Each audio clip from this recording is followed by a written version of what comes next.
Hello everyone, जय सिया राम की। श्री जानकी वल्लभाय नमो नमः। श्री गणेशाय नमः। श्री रामचरितमानस बालकांड की चौपाई संपूर्ण हिंदी में अर्थ सहित 126 से लेके 140 तक हिंदी में अर्थ सहित। जय सिया राम की। शंकर जी और माता पार्वती जी का संवाद। तब अपने सहायकों को समेत कामदेव ने बहुत डर कर और अपने मन में हार मानकर बहुत ही 8 दिन वचन कहते हुए मुनि के चरणों को जा पकड़ा। नारद जी के मन में कुछ भी क्रोध न आया। उन्होंने प्रिय वचन कहकर कामदेव का समाधान किया। तब मुनि के चरणों में सिर नवाकर और उनकी आज्ञा पाकर कामदेव अपने सहायकों सहित लौट गया। देवराज इंद्र की सभा में जाकर उसने मुनि की सुशीलता और अपनी करतूत सब कही, जिससे सुनकर सबके मन में आश्चर्य हुआ और उन्होंने फिर मुनि की बढ़ाई करके श्री हरि को सिर नवाया। तब नारद जी शिव जी के पास गए। उनके मन में इस बात का अहंकार हो गया कि हमने कामदेव को जीत लाया। उन्होंने कामदेव के चरित्र शिव जी को सुनाया और महादेव जी ने उन नारद जी को अत्यंत प्रिय जानकर इस प्रकार शिक्षा दी। हे मुने, मैं आज तुमसे बार बार विनती करता हूँ, जिस तरह यह कथा तुमने मुझे सुनाई है उसी तरह भगवान श्री हरि को कभी मत सुनाना। चर्चा भी चले तब भी इसको छुपा जाना। यद्यपि शिवजी ने यह हित की शिक्षा दी है, पर नारद जी को वह अच्छी नहीं लगी। हे भरद्वाज, अब कौतुक तमाशा सुनो। हरि की इच्छा बड़ी बलवान है। चौपाई। श्री रामचंद्र जी जो करना चाहते हैं वही होता है। ऐसा कोई नहीं है जो उनके विरुद्ध कर सके। श्री शिव जी के वचन नारद जी के मन को अच्छे नहीं लगे। तब वे वहां से ब्रह्मलोक चल दिए। एक बार गान विद्या में निपुण मुनिनाथ नारद जी के हाथ में सुंदर वीणा लिए हरि गुण गाते हुए क्षीरसागर को गए, जहाँ वेद मस्तक स्वरूप मूर्तिमान वेदा तत्व लक्ष्मी निवास भगवान नारायण रहते थे। राम निवास भगवान उठकर बड़े ही आनंद से उनसे मिले और ऋषि नारद जी के साथ आसन पर बैठ गए।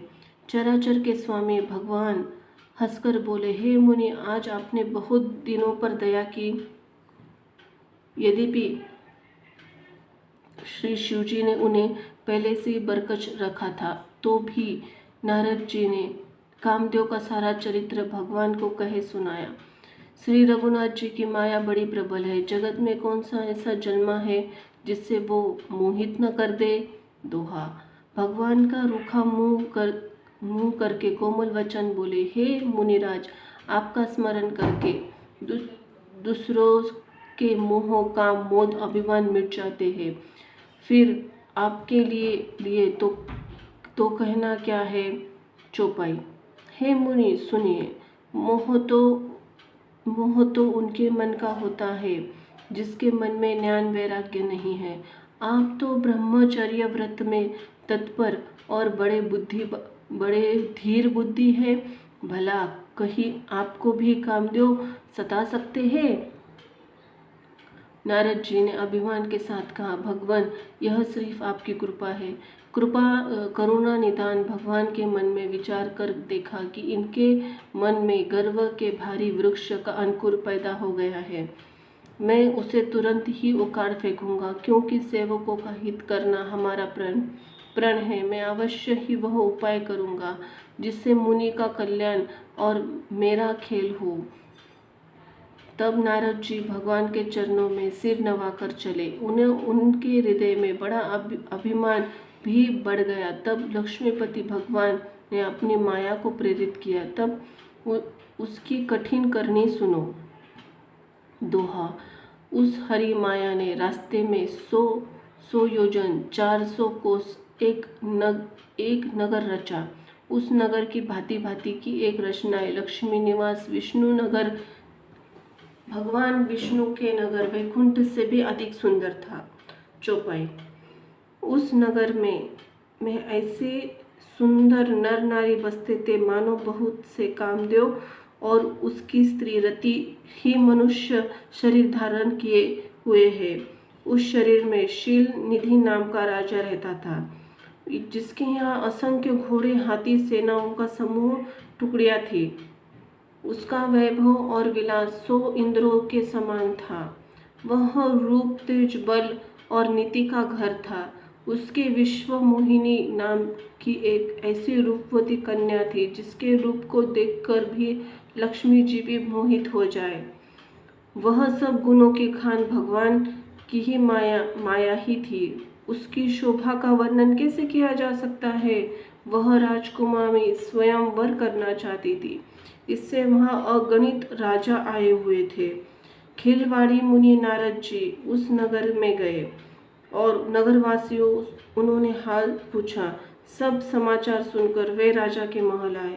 राजा ने पूजा करके मुनि को आसन पर बिठाया। दोहा। फिर राजा ने राजकुमारी को लाकर नारद जी को दिखाया और पूछा, हे नाथ, आपके हृदय में विचार कर इसके सब गुण दोष कहिए। चौपाई। उसके रूप को देखकर मुनि वैराग्य भूल गए और बड़ी देर तक उसकी ओर देखते रह गए।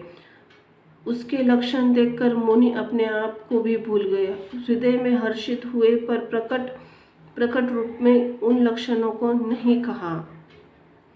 लक्षणों को वो सोचकर मन में ही कहने लगे, जो इसे बिहाएगा वह अमर हो जाएगा और रणभूमि में कोई उसे जीत न सकेगा। शील निधि की कन्या जिसो वैरेगी, सब चर अचर जीव उसकी सेवा करेंगे। सब लक्षणों को विचार कर मुनि ने अपने हृदय में रख लिया और राजा से कुछ अपनी ओर से बनाकर कह दिए।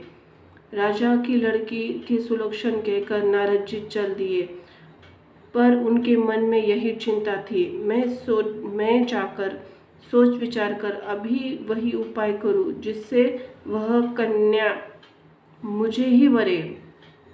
इस समय जब तब से तो कुछ नहीं हो सकता। हे विधाता, मुझे यह कन्या किसी तरह से मिलेगी।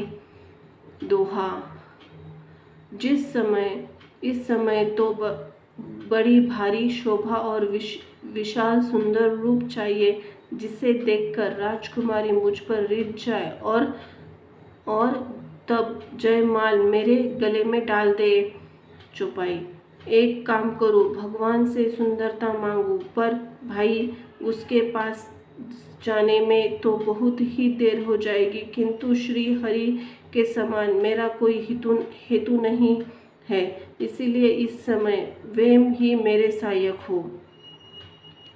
उस समय नारद जी ने भगवान की बहुत प्रकार से विनती की। तब लीलामय कृपालु प्रभु वही प्रकट हो गए। स्वामी को देखकर नारद जी के नेत्र शीतल हो गए। वे मन में बड़े हर्षित हुए। अब तो काम बन ही जाएगा। नारद जी ने बहुत दिन होकर सब कथा का सुनाई और प्रार्थना की, कृपा कीजिए और कृपा करके मेरे सहायक बनिए। हे प्रभु, आप अपना रूप मुझको दीजिए और किसी प्रकार से उच्च राजकन्या को मैं पा नहीं सकता। हे नाथ, जिस तरह आप मेरा हित हो आप वही शीघ्र कीजिए, मैं आपका दास हूँ। आपकी माया का विशाल बल देख दीन दयालु भगवान मन हंसकर बोले। दोहा। हे नारद जी, सुनो, जिस प्रकार आपका परम हित होगा हम वही करेंगे, दूसरा कुछ नहीं। हमारा वचन असत्य नहीं होता। चौपाई। हे योगी मुनि सुनिए, रोग से व्याकुल रोगी कुपुत्य मांगे तो वैद्य उसे नहीं देता। इसी प्रकार मैंने भी तुम्हारा हित करने की ठान ली है। ऐसा कहकर भगवान अंतर्धान हो गए। भगवान की माया के वशीभूत हुए मुनि ऐसे मूढ़ हो गए कि भगवान की अगूढ़ वाणी स्पष्ट को भी न समझ सके। ऋषिराज नारद जी तुरंत वहां गए जहां वह स्वयंवर की भूमि बनाई गई थी। राजा लोग खूब सज धज कर समाज सहित अपने आसन पर बैठे। मुनि नारद मन में ही मन प्रसन्न हो रहे थे कि मेरा रूप बड़ा सुंदर, मुझे छोड़कर कन्या भूलकर भी किसी दूसरे को न वरेगी। कृपा निधान भगवान के मुनि के कल्याण के लिए उन्होंने ऐसा कुरूप बना दिया कि जिसका वर्णन नहीं हो सकता, पर यह चरित्र कोई भी न जान सका। सबने उन्हें नारद जानकर ही प्रणाम किया। दोहा। वहाँ शिवजी के दो गण भी थे। वे सब भेद जानते थे और ब्राह्मण का वेश बनाकर सारी लीला देखते फिरते थे। वे बड़े मोची थे। चौपाई। नारद जी ने अपने रूप का बड़ा अभिमान लेकर जिस समाज पंक्ति में जाकर बैठे, ये शिवजी के दोनों गण भी वहां बैठ गए। ब्राह्मण वेश में होने के कारण उसकी इस चाल को कोई जान न सका।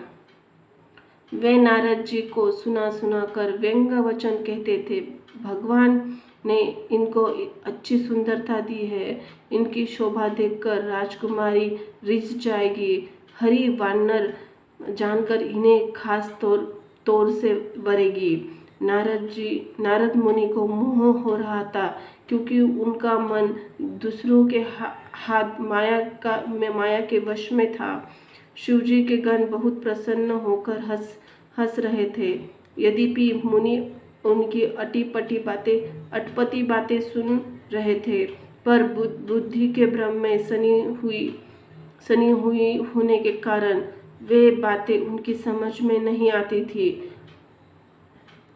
उनकी बातों वे अपनी प्रशंसा समझ रहे थे। उनकी बातों को अपनी प्रशंसा समझ रहे थे। इन विशेष चरित्र को और किसी को नहीं जाना।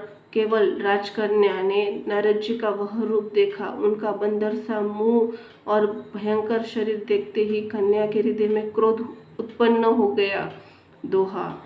तब राजकुमारी सखियों को साथ लेकर इस तरह चली मानो राजहंसनी चल रही हो। वह अपने कमल जैसे हाथों में जयमाला लिए हुए सब राजा के ओर देखती हुई घूमने लगी। चौपाई। जिस और नारद जी रूप के गर्व में फूले बैठे थे, उस तरह उसने भूलकर भी नहीं ताका। नारद मुनि बार बार उचकते छटपटाते हैं। उनकी दशा देखकर शिवजी के गण मुस्कुराते हैं। कृपालु भगवान भी राजा का शरीर धारण कर वहां जा पहुँचे। राजकुमारी ने हर्षित होकर उनके गले में जयमाला डाल दी। लक्ष्मी निवास भगवान दुल्हन को ले गए। सारी राजमंडली निराश हो गई। मोह के कारण मुनि की बुद्धि भ्रष्ट हो गई थी। इससे वे राजकुमार को गई देख बहुत विकल हो गए, मानो गाढ़ से छूटकर मणि गिर गई हो। तब शिवजी ने गणों ने मुस्कुराकर कहा, जाकर दर्पण में अपना मुंह तो देखिए। ऐसा कहकर दोनों बहुत भयभीत होकर भागे। मुनि ने जल में झांककर अपना मुंह देखा। उनका रूप देखकर उनको बहुत क्रोध आया। उन्होंने शिवजी के गणों को अत्यंत कठोर शाप दिया। दोहा। तुम दोनों कपटी पापी जानकर राक्षस हो जाओ। तुमने हमारी हंसी का उसका फल चखो और फिर किसी मुनि की हंसी करना। मुनि ने फिर जल में देखा तो उन्हें अपना असली रूप प्राप्त हो गया। तब भी उन्हें संतोष नहीं हुआ। उनके होठ फड़क रहे थे, मन क्रोध भरा था। तुरंत वे भगवान कमलापति के पास चले। मन में सोचते जाते थे, जाकर या तो शाप दूंगा या तो प्राण दे दूंगा। उन्होंने जगत में मेरी हंसी कराई। दैत्यों के शत्रु भगवान हरि उन्हें बीच रास्ते में ही मिल गए। साथ में लक्ष्मी जी और वही राजकुमारी थी। देवताओं के स्वामी भगवान ने मीठी वाणी से कहा, हे मुनि, व्याकुल की तरह कहाँ चले? शब्द सुनते नारद को बड़ा क्रोध आया। माया के वशीभूत होने के कारण मन में चैत नहीं रहा। मुनि ने कहा, तुम दूसरों की संपदा नहीं देख सकते, तुम्हारे ईर्ष्या कपट बहुत है। समुद्र मंथते समय तुमने शिव जी को बावला बना दिया और देवताओं को प्रेरित करके उन्होंने विषपान करवाया। दोहा। असुरों को मदिरा और शिव जी को विष देकर तुमने स्वयं लक्ष्मी और सुंदर कौस्तुभ मणि ले ली। तुम बड़े धोखेबाज और मतलबी हो, सदा कपट का व्यवहार करते हो। चौपाई। तुम परम स्वतंत्र हो, सिर पर तो कोई है ही नहीं। इससे जब जो भाता है स्वच्छता से वही करते हो। भले को बुरा और बुरे का भला कर देते हो। हर्ष में हर्ष विषाद कुछ भी नहीं लाते। सबको ठग ठग कर परख गए हो और अत्यंत निडर हो गए हो। इससे ठगने के काम में मन सदा उत्साही रहता है। शुभ अशुभ कर्म तुम्हें बाधा नहीं देते। अब तक तुमको किसी ने ठीक नहीं किया था। अब कि तुमने अच्छे घर बना दिया है। मेरे जैसे जबरदस्त आदमी से छेड़खानी की है। अंत अपने किया का फल अवश्य पाओगे। जिस शरीर का धारण करके तुमने मुझे ठगा है, तुम भी वही शरीर धारण करो। यह मेरा शाप है।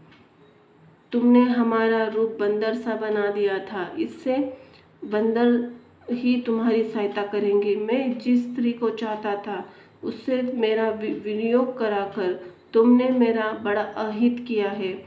तो इससे तुम भी स्त्री का वियोग में दुखी होगे। दोहा। शाप को सिर चढ़ाकर हृदय में हर्षित हुए प्रभु ने नारद जी की बहुत विनती की। कृपा निधान भगवान ने अपनी माया की प्रलिप्तता खींच ली। चौपाई। जब भगवान ने अपनी माया को हटा लिया तब वहाँ न लक्ष्मी रह गई न ही राजकुमारी। तब मुनि ने अत्यंत भयभीत होकर श्री हरि के चरण पकड़ लिए और कहा, हे शरणागतों के दुखों की रक्षा करने वाली, मेरी रक्षा कीजिए। हे कृपालु, मेरा शाप मिथ्या हो जाए।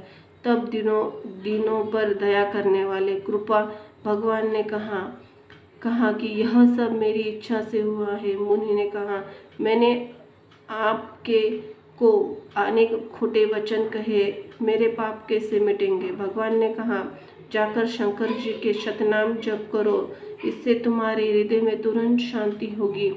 शिव जी के समान मुझे कोई प्रिय नहीं है। इस विश्वास को भूलकर भी न छोड़ना। हे मुनि पुरारी, शिव जी जिस पर कृपा नहीं करते वह मेरी भक्ति नहीं कर पाता। हृदय में ऐसा निश्चय करके जाकर पृथ्वी पर विचरो। अब मेरी माया तुम्हारे निकट नहीं आएगी। दोहा। बहुत प्रकार से मुनि को समझा बुझाकर ढासस देकर तब प्रभु अर्धधान हो गए। नारद जी श्री रामचंद्र जी गुणों का गान करते हुए सत्यलोक ब्रह्मलोक को चले। चौपाई। शिव जी के गणों को ने जब मुनि को मोहरहित और मन में बहुत प्रसन्न होकर मार्ग से जाते हुए देखा तब वो अत्यंत भयभीत होकर नारद जी के पास आए। उनके चरण पकड़कर दीन वचन बोले, हे मुनिराज, हम ब्राह्मण नहीं हैं, हम शिव जी के गण हैं। हमने बड़ा अपराध किया, जिसका फल हमने पा लिया है। हे कृपालु, आप शाप दूर करने की कृपा कीजिए। दिन पर दया करने वाले नारद जी ने कहा, तुम दोनों जाकर राक्षस हो जाओ। तुम्हें महान ऐश्वर्य, तेज, बल, बुद्धि प्राप्त हो। तुम अपनी भुजाओं के बल से सारे विश्व को जीत लोगे। तब भगवान विष्णु मनुष्य का शरीर धारण करेंगे। युद्ध में श्री हरि के हाथ से तुम्हारी मृत्यु होगी, जिससे तुम मुक्त हो जाओगे और फिर संसार में जन्म नहीं लोगे। वे दोनों मुनि के चरण में सिर नवाकर चले और समय पाकर राक्षस हुए। दोहा। देवताओं को प्रसन्न करने वाले, सज्जनों को सुख देने वाले, पृथ्वी का भार हरण करने वाले भगवान ने एक कल्प में इसी कारण मनुष्य का अवतार लिया था। जिस प्रकार चौपाई। इस प्रकार भगवान ने अनेक सुंदर, सुखदायक, अलौकिक जन्म और कर्म है। प्रत्येक कल्प में जब जब भगवान ने अवतार लेते हैं, नाना प्रकार की सुंदर लीलाएं करते हैं, तब तब मुनीश्वरों ने परम पवित्र काव्य रचना उनकी कथाओं का गान किया है। भांति भांति के अनुपम प्रसन्न का वर्णन किया है, जिनको सुनकर समझदार विवेकी लोग आश्चर्य नहीं करते। श्री हरि अनंत है, उनका कोई पार नहीं लगा सकता। उनकी कथा भी अनंत है। सब संत लोग उसे बहुत प्रकार से कहते सुनते हैं। श्री रामचंद्र जी के सुंदर चरित्र करोड़ों कल्पों में भी गाए नहीं जा सकते। शिव जी कहते हैं, हे पार्वती, मैंने यह बताने के लिए इस प्रसंग को कहा कि ज्ञानी मुनि की भगवान की माया से मोहित हो जाते हैं, पर कौतुकी लीलमय है और शरणागत का हित करने वाले, वे सेवा करने में बहुत सुलभ और दुखों को हरने वाले हैं। सरोठा, देवता मनुष्य मुनियों का ऐसा कोई नहीं है जिसे भगवान की महान बलवती माया मोहित न कर दे। मन में ऐसा विचार रख कर उस महामाया के स्वामी प्रेरक श्री भगवान का भजन करना चाहिए। चौपाई, हे गिरिराज कुमारी, अब भगवान के अवतार का वह दूसरा कारण सुनो। मैं उसकी विचित्र कथा विस्तार करके कहता हूँ, जिस कारण जन्म रहित, निर्गुण रूप रहित, अव्यक्त सच्चिदानंद घन ब्रह्म अयोध्यापुरी के राजा हुए। जिन प्रभु श्री रामचंद्र को तुमने भाई लक्ष्मण के साथ मुनियों सा वेश धारण किए वन में फिरते देखा था, और हे भवानी, जिसके चरित्र देखकर सती के शरीर में तुम ऐसी बावली हो गई थी कि अब भी तुम्हारे उस बावलेपन की छाया नहीं मिटती। उन्हीं के ब्रह्म रूपी रोग के हरण करने वाले चरित्र सुनो। उस अवतार में भगवान ने जो लीला की, वह सब मैं अपनी बुद्धि के अनुसार तुम्हें कहूँगा। याज्ञवल्क्य जी ने कहा, हे भरद्वाज, शंकर जी के वचन सुनकर पार्वती जी सुकुचाकर प्रेम सहित मुस्कुराई। फिर वृषकेतु शिव जी जिस कारण से भगवान का यह अवतार हुआ, उसका वर्णन करने लगे। बोलो जय सिया राम की जय। श्री गणेशाय नमः। जय हो महाकाल, जय महाकाली आदि शक्ति। उदय उदय। धन्यवाद।